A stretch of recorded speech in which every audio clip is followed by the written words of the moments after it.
adik-adik, untuk hari ini kita akan belajar bab 7 sukatan serangkan data terkumpul, iaitu topik yang ketujuh bagi tingkatan 5 KSSM.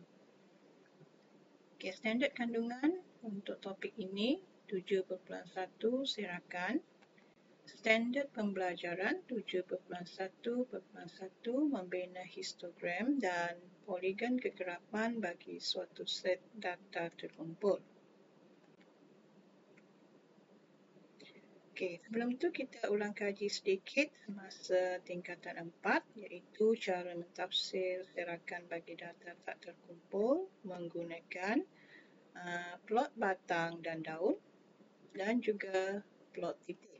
So, untuk di tingkatan 5 ini, kita akan belajar lagi cara mentafsir serangkan bagi data terkumpul dengan menggunakan histogram dan juga poligon kegerapan.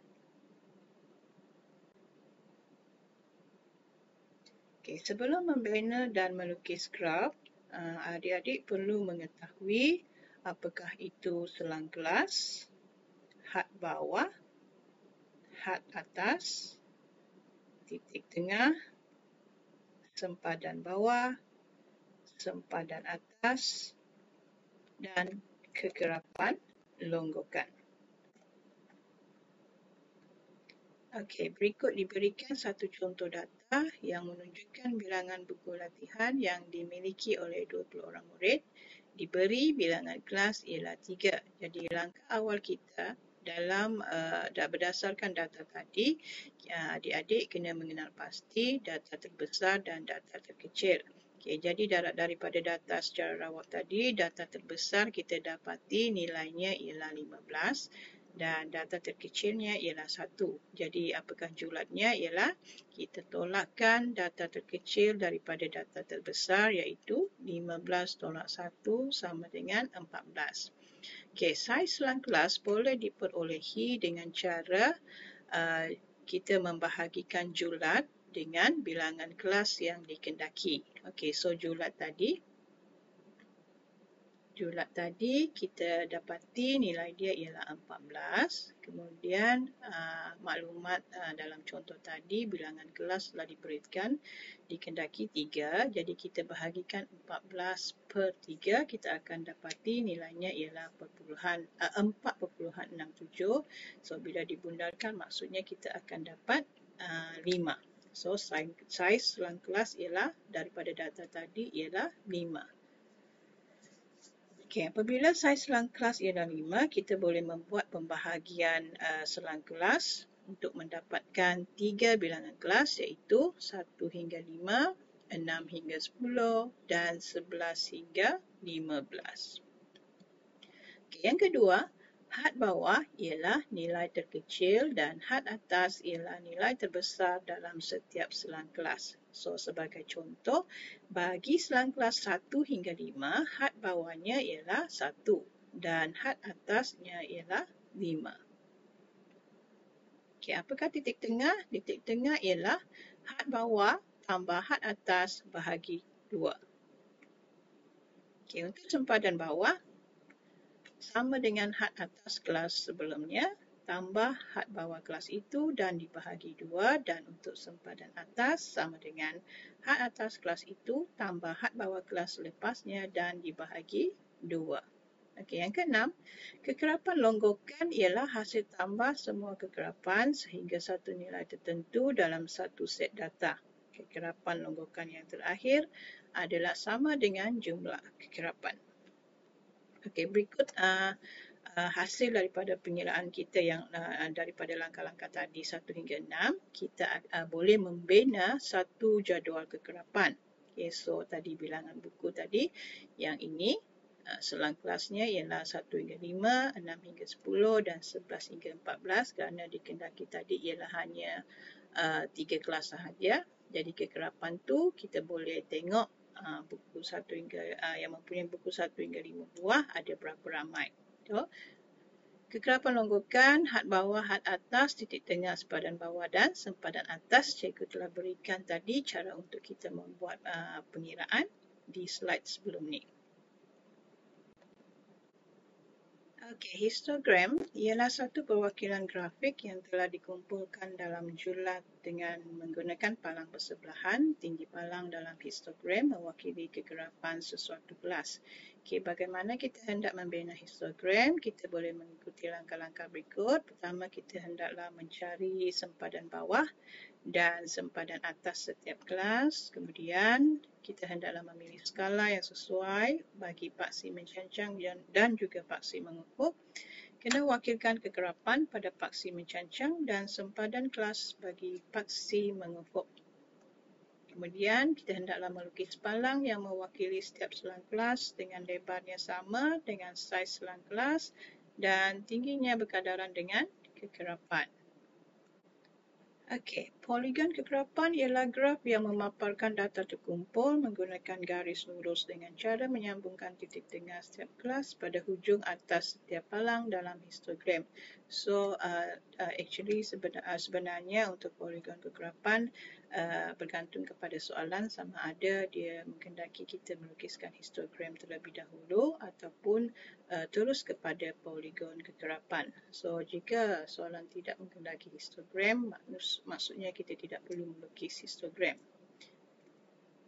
Okey, langkah untuk membina poligon kegerapan pula ialah kita kena menandakan titik tengah pada atas palang setiap selang kelas. Kemudian, kita hendaklah menandakan titik tengah sebelum kelas pertama dan selepas kelas terakhir dengan kegerapan sifar. Dan seterusnya bolehlah melukis garis lurus yang menyambungkan titik-titik tengah yang bersebelahan. Okey, yang berikut diberikan satu jadual yang bagaimana kita cikgu nak menunjukkan bagaimana kita nak melukis histogram. Okey, dalam jadual ini, jadual kegerapan ini ditunjukkan selang kelas, kegerapan, sempadan bawah dan sempadan atas. Jadual kegerapan ini sebenarnya menunjukkan tempoh masa yang diambil oleh 30 orang murid untuk berjoging. So, lukis histogram berdasarkan data tersebut. Okay, take note di bahagian bawah dinyatakan dengan menggunakan 2 cm kepada 5 minit pada paksi mengufuk dan 2 cm kepada 1 orang murid pada paksi mencancang. Lukis satu histogram bagi data tersebut. Okey, untuk melukis histogram ataupun apa-apa graf, poligon kegerapan kah, kita mesti melukis mengikut skala yang diberikan dalam soalan.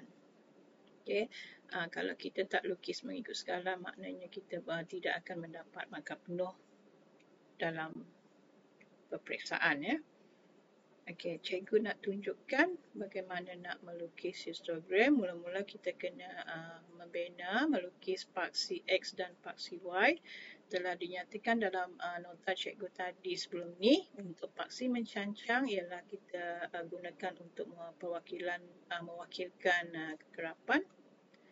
Dan untuk paksi X atau paksi mengufuk ialah bergantung kepada isu soalan. So, dalam kes ini ialah berkaitan dengan masa.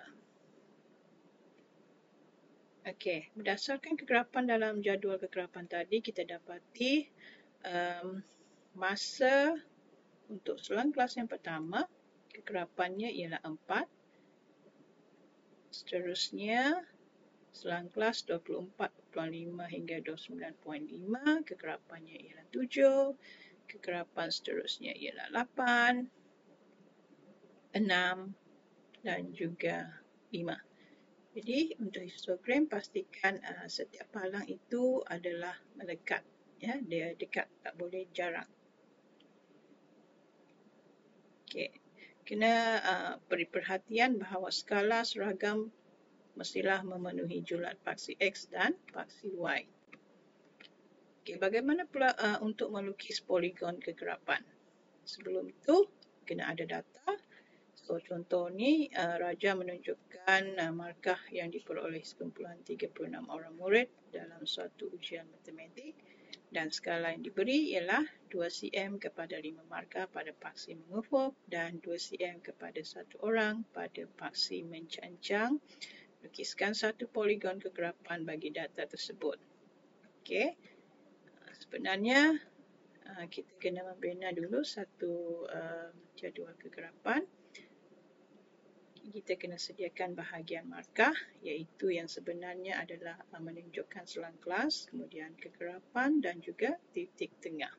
Semua ni cara menghitung cikgu telah berikan dalam slide sebelum ni. Jadi adik-adik kena review semula lah bagaimana hendak mengira kegerapan, bagaimana hendak mengira titik tengah. Okey, so setiap graf kena ada paksi X dan paksi Y. Untuk poligon kegerapan, sama juga seperti histogram, paksi Y adalah untuk mewakilkan kegerapan dan paksi X adalah untuk mewakilkan titik tengah, dan dalam kes ini di soalan dinyatakan isunya adalah berkaitan dengan markah.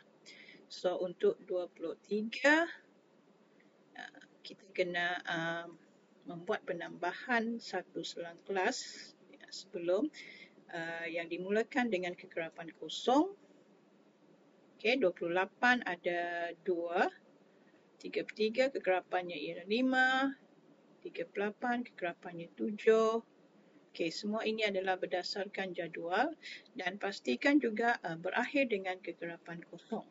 So kalau kalau dalam jadual tidak dinyatakan kegerapan kosong untuk selang kelas yang pertama dan juga selang kelas yang terakhir, adik-adik kena membuat penambahan sendiri setiap selang kelas itu. Okay? Supaya gambar rajah graf poligon kegerapan itu tidak terawang-awang. Dia mesti jatuh mencecah paksi X, iaitu paksi mengufuk. Okay? Sekali lagi, skala seragam mestilah memenuhi julat paksi X dan paksi Y. Dan mestilah ditanda dengan betul dan melalui semua titik. Okay, itu saja untuk kali ini adik-adik. Bye.